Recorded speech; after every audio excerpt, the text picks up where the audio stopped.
Bienvenidos a La Otra Aventura, un espacio dedicado al mundo de los libros. Simón Wiesenthal pensaba que la historia del hombre es la historia de los crímenes y la historia suele repetirse. Así que la información es una defensa. A través de esto debemos construir una defensa contra esa repetición.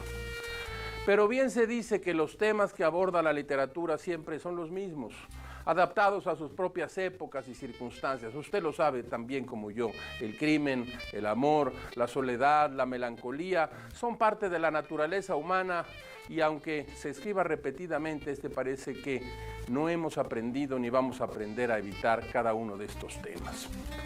Recordemos además que Théophile Gautier dijo que la violencia llama a la violencia y la justifica. Y eso es justamente lo que hemos visto a lo largo de la historia de la humanidad. Hoy hablaremos de crimen y violencia en las letras, no así de novela policíaca, que ya hemos tratado aquí en otras ocasiones. Les recuerdo como todas las semanas que fue Adolfo Bioy Casares quien escribió que leer era la otra aventura y que la primera era probablemente la vida misma. Estamos pues en la otra aventura.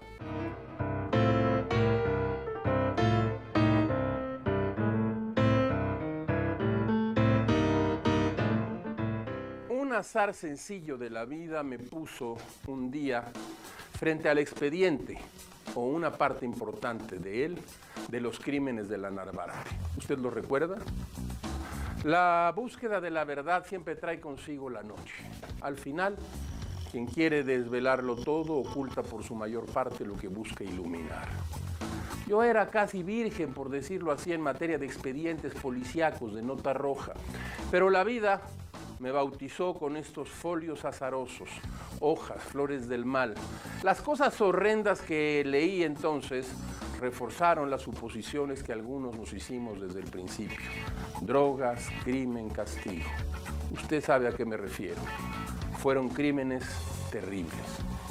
En mi lectura de esos infolios, no encontré nunca un indicio ni nada que se le pareciera a que los asesinatos de Milé Virginia, Rubén Espinosa, Nadia Vera, Yesenia Quirós y Alejandra Negrete tuvieran que ver con una persecución de la prensa libre y sus actividades.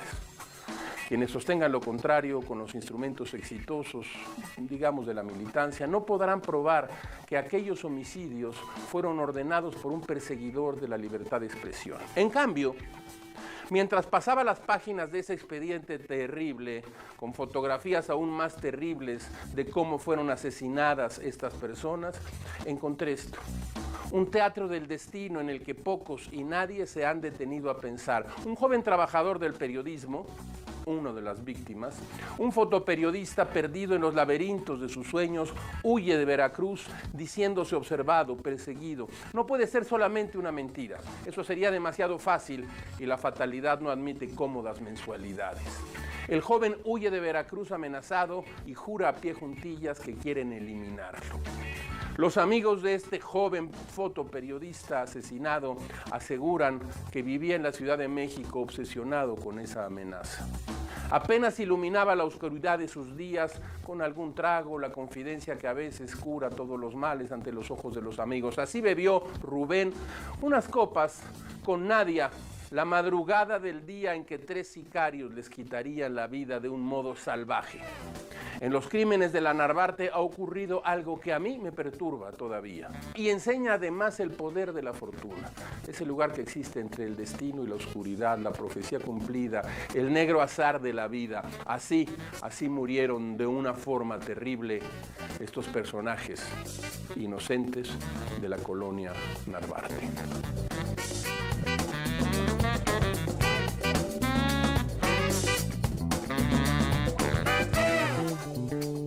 Aunque el crimen y la violencia están presentes en las letras desde siempre, la literatura anglosajona marcó a partir del siglo XIX a todos los escritores posteriores que quisieron acercarse a la muerte violenta y al asesinato. Estoy pensando, por decir, en Edgar Allan Poe, en el asesinato como una de las bellas artes de Thomas de Quincy y también, ¿por qué no?, en las aventuras de Sherlock Holmes de Sir Arthur Conan Doyle y Agatha Christie. Con sus relatos policiales erigieron al detective y al asesinato como la principal dualidad para hablar de la violencia humana. Pero espere un momento, vayamos a Suecia. uno de los países asociados comúnmente con el estado de bienestar, con la tranquilidad y con el civismo.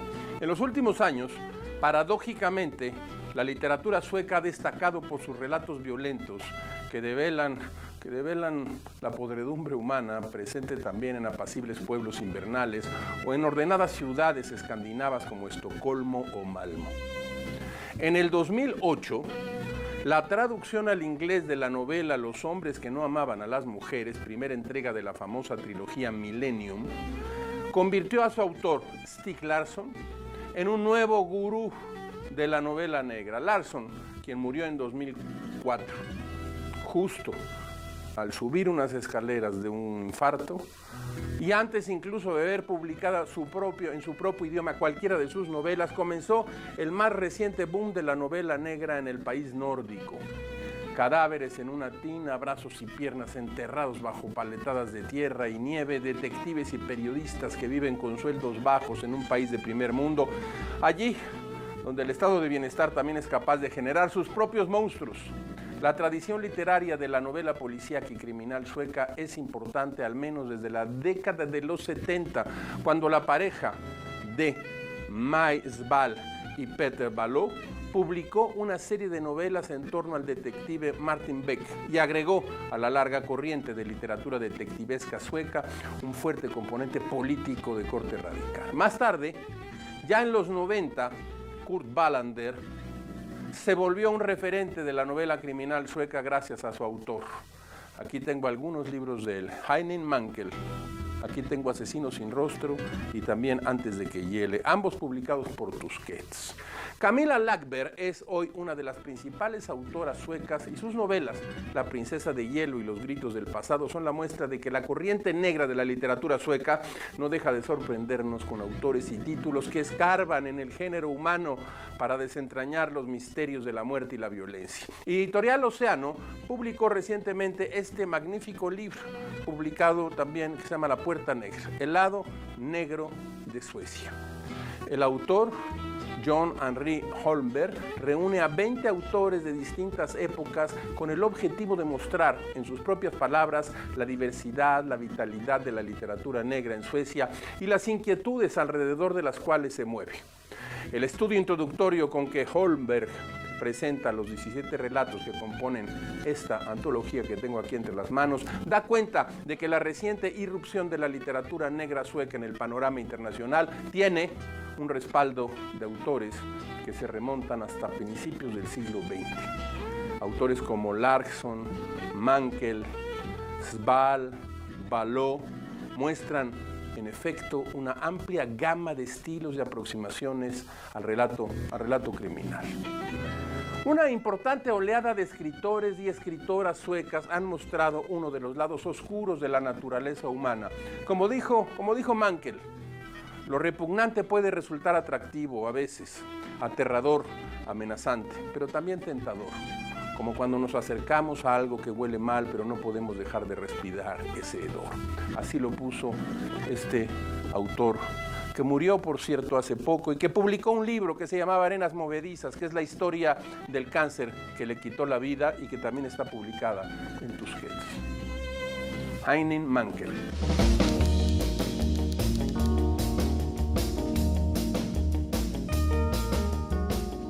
Le cuento esto. Sergio González Rodríguez murió hace un par de años. Dedicó buena parte de su literatura a la violencia. En su libro El hombre sin cabeza ofrece una mirada desde la autobiografía a la crónica periodística y el ensayo a un fenómeno que, por desgracia, se ha vuelto el pan de todos los días en los diarios nacionales de México. La decapitación como cúspide de la violencia. Aquí traemos el inicio de este libro fundamental para comprender los avatares de la violencia, situación que atraviesa el país en estos días. Como vagoneros de las letras les traemos este texto de González Rodríguez. En un instante las palabras se quedan en suspenso. Se olvidan de sí, de ser expresadas. En la punta de los labios trémulos hay un dejo de piedad y azoro.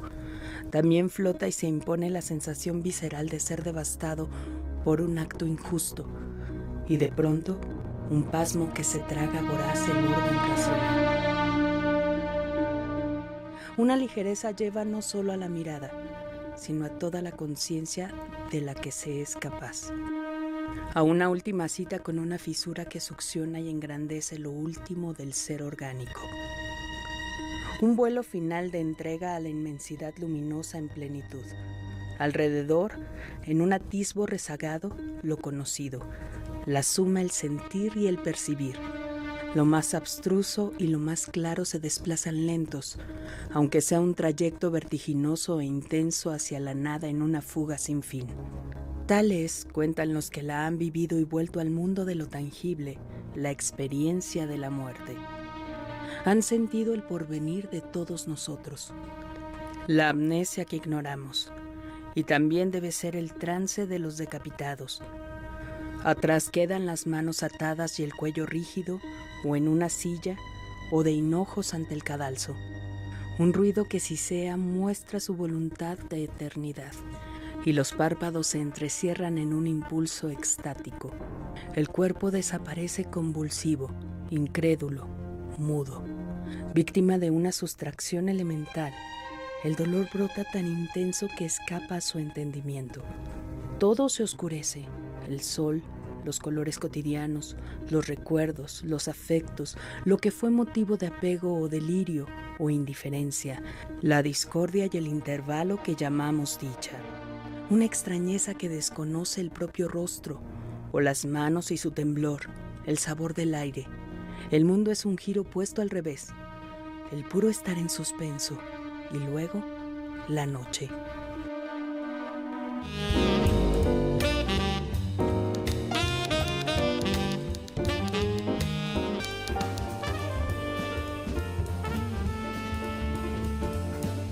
De la mesa de novedades, mire usted, la editorial Era ha republicado, un libro que tiene que ver con el tema de esta emisión de La Otra Aventura. Es un libro de cuentos realmente notable. Eduardo Antonio Parra, Los límites de la noche. En la noche los apetitos y los deseos y las obsesiones tienen su lugar de privilegio. En la noche urbana los manjares, los cuerpos, los alcoholes y las drogas se venden y compran. En el bullicio o el silencio nocturnos a veces se rebasan los límites y se humilla o se mata por encargo, por placer, por odio, por accidente. Los límites de la noche, dicen los editores, extraordinario primer libro de cuentos de Eduardo Antonio Parra, se compone de una serie de relatos exactos, contundentes, de una violenta belleza. Eduardo Antonio Parra es desde hace mucho tiempo uno de nuestros escritores centrales en la narrativa mexicana. Y también de la editorial Era. Han publicado ya varios de los libros imprescindibles de José Emilio Pacheco. Y mire usted lo que tenemos aquí. Jorge Luis Borges. Estas son las conferencias que José Emilio Pacheco dio en el año de 1999 en el Colegio Nacional. Yo, si fuera usted, saldría en este momento a comprar este libro de José Emilio Pacheco, editorial Era. Y he obtenido dos libros excepcionales. Mire usted lo que tengo aquí. Pensar sin asideros, ensayos de comprensión, 1953-1975, volumen 1, Hannah Arendt. Tomo 2, ensayos de comprensión, 1930-1954, formación, exilio y totalitarismo. Son dos libros publicados por Página Indómita y son absolutamente libros fundamentales para conocer el pensamiento del siglo XX. Dicen los editores: muy pocos pensadores han abordado el horror político y la complejidad ética del siglo XX con la perspicacia y la apasionada integridad intelectual de Hannah Arendt, quien sintió la irresistible necesidad de comprender y llevar a cabo un esfuerzo por dotar de sentido a los acontecimientos históricos, políticos y culturales que han marcado nuestra época. Es más, todavía vivimos en el mundo de Arendt. Es difícil nombrar a un pensador más buscado como guía por los dilemas del presente. Hannah Arendt. María Elvira Bermúdez es una escritora duranguense del siglo pasado. Nació en 1917 y murió en la década de los 80. Abogada de profesión, esta peculiar escritora incursionó en la novela negra. Sin duda, su experiencia en los procesos judiciales y el conocimiento de la criminalidad en México abonaron en su actividad como escritora. Además, fue la creadora de la primera detective mujer latinoamericana, María Elena Morán. Hace algunos años, el INBA y el Instituto de Cultura de Durango publicaron los tomos 1 y 2 de cuentos presuntamente completos. Vale la pena observar no solo el profundo conocimiento del crimen, sino su defensa constante de los derechos de la mujer, tanto en sus obras literarias como en su actividad como abogada. Antes de temporada de huracanes, Fernanda Melchor ya se había dado a conocer por el libro de crónicas Aquí no es Miami y la novela Falsa Liebre, en los cuales la violencia y el crimen discurren por sus páginas a veces de maneras evidentes y otras de formas más sutiles. Pero sin duda, es con Temporada de huracanes con la que la autora logró plasmar de manera más transparente el crimen, la crueldad y lo peor de la naturaleza humana. En Temporada de huracanes se narra no solo lo ocurrido en La Matosa después del huracán, sino las consecuencias del mismo, el asesinato de la bruja, el cadáver de una travestida encontrada en un canal, la miseria de sus habitantes y la crueldad de los jodidos contra los que lo están todavía más. Un relato de la violencia generada por la desesperación, la desolación y el abandono. Por cierto, esta novela acaba de recibir el Premio Internacional de Literatura otorgado por Alemania. Que parezca un accidente de Elma Correa reúne 13 cuentos, algunos de los cuales hacen referencia a la infancia y a la adolescencia, donde se notan los primeros atisbos de violencia, de abandono y de soledad. Invocar a la bruja, fumar cristal, mezclar medicamentos psiquiátricos con alcohol, volverse un asesino por accidente. En este libro de relatos todos los personajes son peligrosos, sobre todo para sí mismos.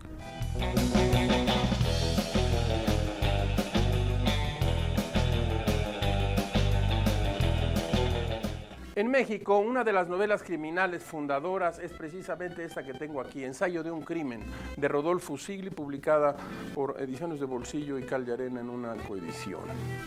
Hoy se puede encontrar bajo estos sellos. En estas páginas, Rodolfo de la Cruz es el personaje principal, un burgués de la Ciudad de México de mediados del siglo que planea meticulosamente los crímenes de hermosas mujeres solo para llegar al día esperado a encontrarse con que alguien se había adelantado a sus acciones. La novela fue llevada a la pantalla por Luis Buñuel en 1965. El asunto terminó, por cierto, con una demanda de parte de Usigli al director español mexicano ante el sindicato de guionistas.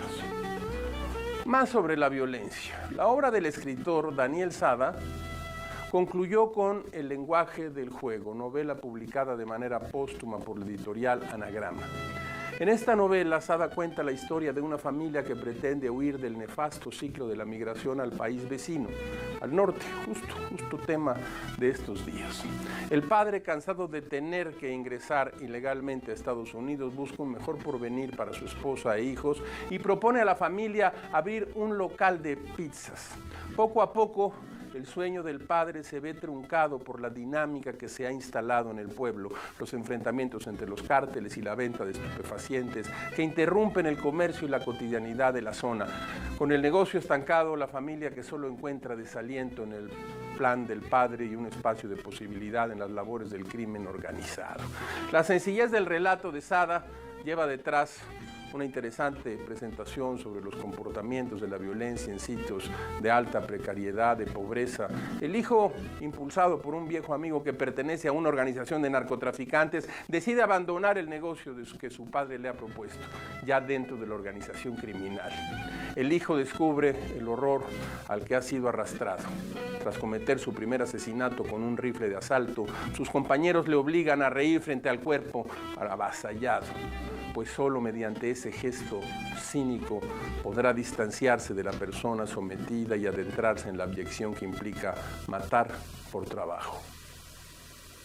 Ya en Ese modo que colma, el libro de cuentos publicado un año antes de la novela, Las reglas del juego, Sada había surcado, se había metido entre los recovecos de la violencia en el mundo del narcotráfico, justamente en el cuento que da nombre a este que se ha compilado. Sada explora la forma en que los comportamientos aberrantes se dan cita en un contexto de extrema violencia. El cuento, ese modo que colma, comienza en una fiesta. Al fondo de una hielera de cerveza se encuentran 3 cabezas. En la fiesta hay ahora 3 viudas. Solo alguien de los presentes pudo colocar esas 3 cabezas en las hieleras y la sospecha corre por todos los rincones de una celebración arruinada.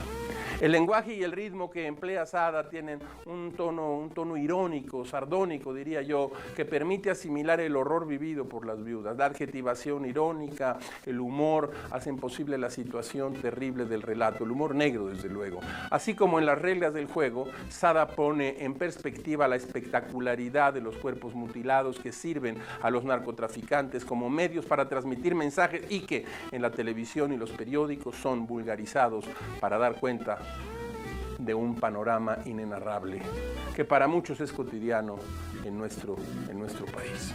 Latinoamérica tiene una larga historia de violencia que no siempre resulta difícil de retratar. Sin embargo, algunos autores, algunos escritores lo han hecho de un modo realmente notable. El salvadoreño Horacio Castellanos Moya ha retratado la violencia de su país, pero sobre todo la violencia del ser humano en prácticamente toda su obra narrativa, aunque él mismo ha dicho que no escribe de la literatura de la violencia, como varios reseñistas señalan, sino que escribe solamente literatura secas. Yo agregaría que escribe una muy buena literatura. Una de sus mejores novelas es Moronga, en la que Celedón, un exguerrillero salvadoreño tímido y parco que trata de borrar su pasado, y Aragón, un profesor universitario salvadoreño paranoico y obsesionado con la pornografía, se encuentran en Estados Unidos para reavivar un pasado y dar cuenta del desarraigo. En Alemania, el autor afirmó: yo vivo una realidad grosera, yo vivo una realidad cruda, fea, donde el crimen es el rey de los valores, donde las peores características del ser humano rigen esa sociedad. Otros libros imprescindibles de Horacio Castellanos Moya: Insensatez, La sirvienta y el luchador, entre otros.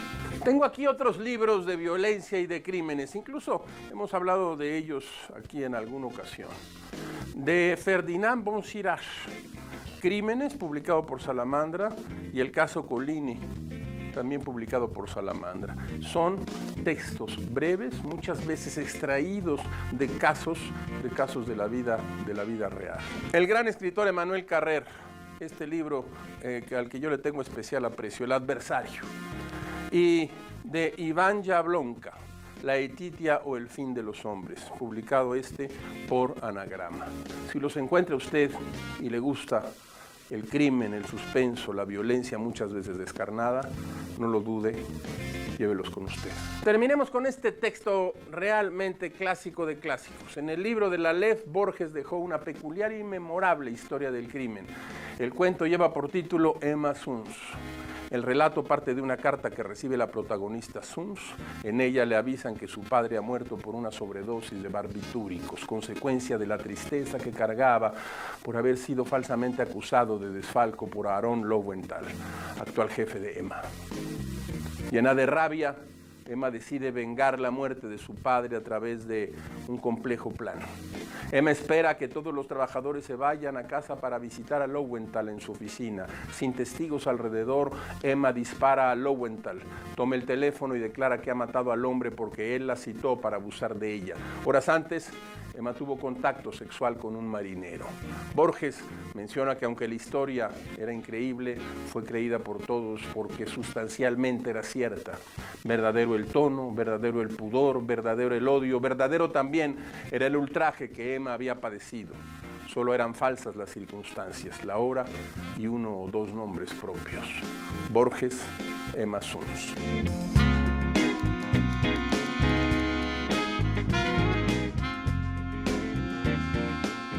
Déjeme que le lea un poema. Kira Galván, poesía reunida en Ediciones Cal y Arena. Ella es una escritora que durante algún tiempo ha hecho una de las obras poéticas más interesantes de la poesía mexicana. Es autora de una obra de teatro, es autora de varios libros de poesía. Huehueteotl. Soy un desierto que grita agua y tú has traído el incendio a cada mata, a cada cactus, a cada salamandra de mi cuerpo. No encuentro sombras sino llamaradas, grietas por las que se filtra el tiempo, los enojos, el silencio. Ardo en mi garganta sedienta, en cada poro que transpira fuego, en el pecho que se quiebra como una varita encendida. Kira Galván, del libro Incandescente.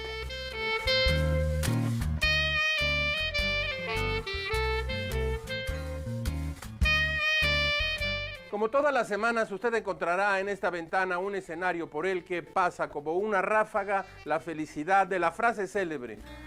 Aforismos, máximas. Escuche usted este.